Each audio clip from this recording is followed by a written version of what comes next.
शुभ दुपार मंडळी, शुभ दुपार. मी स्वप्नील कातड आपल्या सगळ्यांचं स्वागत करतो आपल्या लाडक्या यूट्यूब चॅनलमध्ये, ज्याचं नाव आहे मी मनाचा राजा. तर कसे आहात मंडळी? मजेत आहात ना? मजेतच असायला हवं. तर मंडळी खाली गेलो होतो असंच फेरफटका मारायला, पण समीक्षाने कामाला लावलं मेथीची भाजी वगैरे आणायला. मंडळी कडक ऊन पडले, कडक अक्षरशः. बघा तुम्हाला दिसते की नाही, ह्याच्यामध्ये कडक ऊन पडलं अक्षरशः.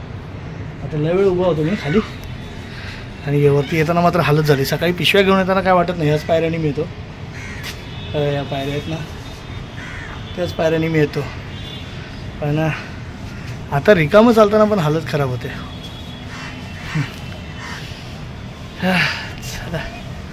खालीच करणार होतो सुरुवात, पण खालीच खूप वर्दळ होते, गर्दी होती एकदम. बोललं गर्दीत कुठे व्हिडिओ करायचा, आणि गर्दीत तेवढासा अजून हे नाही झालं, मी फ्रेंडली नाही झालो अजून. तर असं सगळं वातावरण आहे. दाखवतो तुम्हाला फ्रंट कॅमेऱ्याने. हे बघा केवढं ऊन आहे बघा. तुम्हाला ह्याच्यात दिसतं की नाही, जाणवतं की नाही काय माहीत नाही, पण ऊन आहे. ढग कुठे कुठे येतात पण नाही. आता काय करतोय पुढे, आता रक्षाबंधन आहे, पौर्णिमा आहे, त्याच्यानंतर गोपाळकाला आहे, आपला दही अंडी आहे. चला जाऊया घरी. आता काय केक बनवला होता थोडासा, हां पार्लेजी बिस्किटपासून. कुठलं? Cream biscuit. थोडासा नक्कीच पातळ झाला आहे, पण त्याने खरंच खूप छान प्रयत्न केला. चवीला तर एकदम भारी झाला आहे, मस्त झाला आहे. थोडासा जेल टाईप झाला आहे, पण छान झालं आहे बघा. मी तर खाल्ला. आता तुम्ही म्हणाल स्वतःच्या मुलाची तारीफ कोण पण करतं, तर तसं नाही मंडळी, पण छानच बनवलं त्याने. थोडं टेक्स्चर आहे ना, थोडंसं सहज राहायला पाहिजे होता. थोडा हा ओलसर वाटतं, एवढंच आहे फरक. छान झालं. आता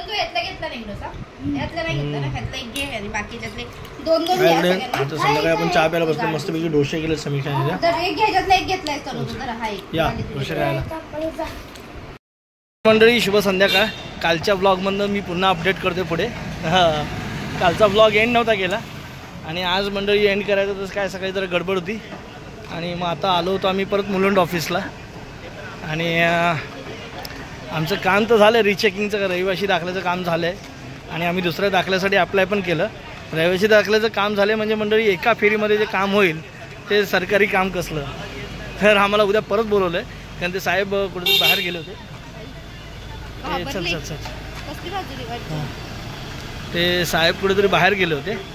मग तुम्हाला माहिती आहे साहेब कधी येणार काय येणार हे कुणालाच माहीत नसतं, कारण बातमी सगळ्या कॉन्फिडेन्शियल ठेवायला लागत असतात.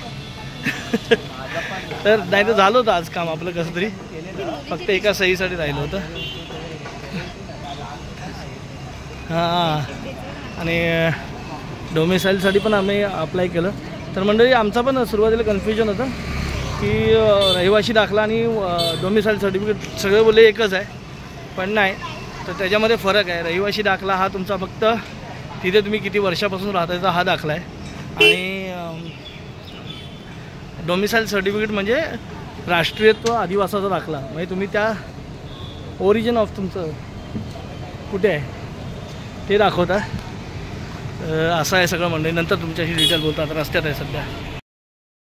तर मंडळी कालपासून हा केलेला व्हिडिओ आज मी संपवते, कारण कालच्या व्हिडिओमध्ये काही जास्त शूट नव्हतं. आणि आज आपण गेलो होतो मुलुंडला, तुम्हाला माहिती आहे, तुम्ही बघितलं असेल.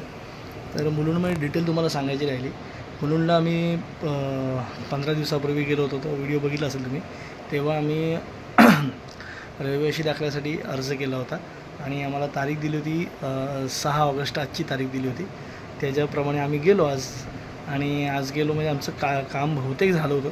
कुठे आडकाठी आलेल्या सगळे जेवढ्या खिडक्या फिरायला सांगितल्या तिकडची कामं होत आली, आणि शेवटची एक महत्त्वाची खिडकी राहिली, कारण ते साहेबच तिथे नव्हते.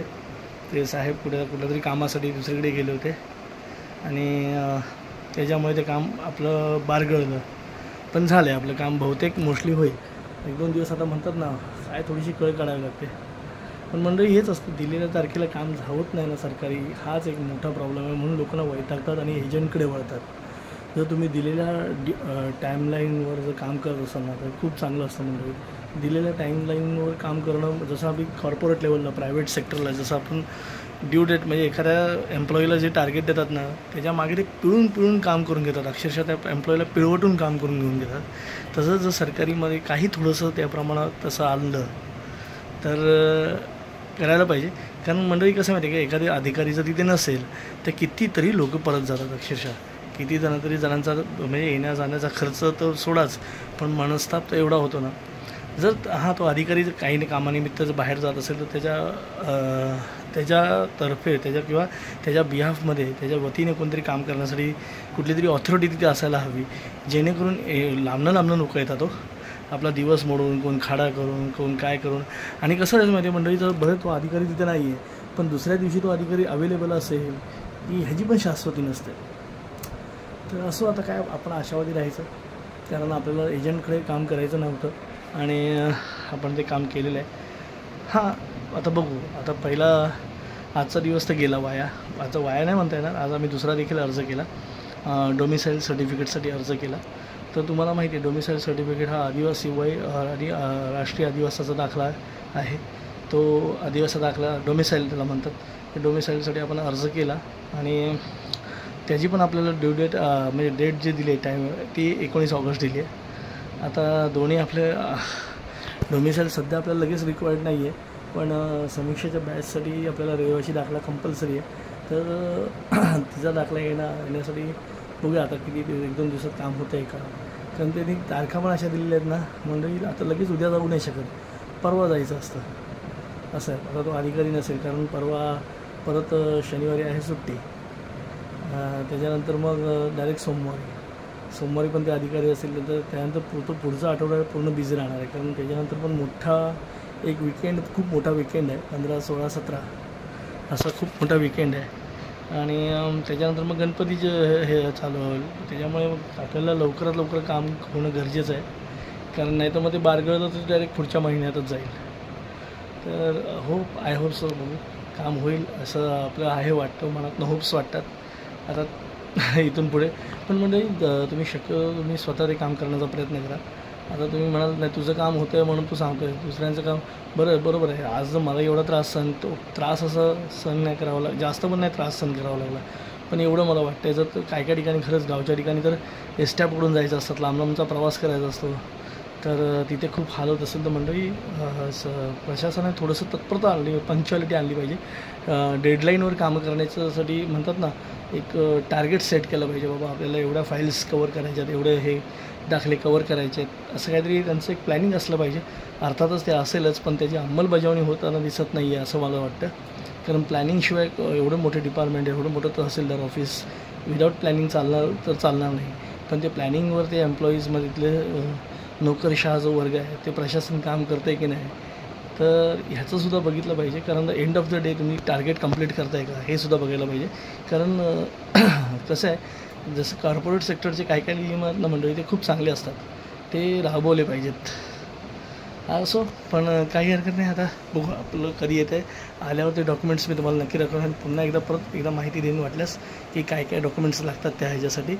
तर तोच तरी आता ह्या व्हिडिओमध्ये इथे जरा घेतो. पुन्हा भेटू उद्या सकाळी. तोपर्यंत tata, bye bye, good night, शुभरात्री.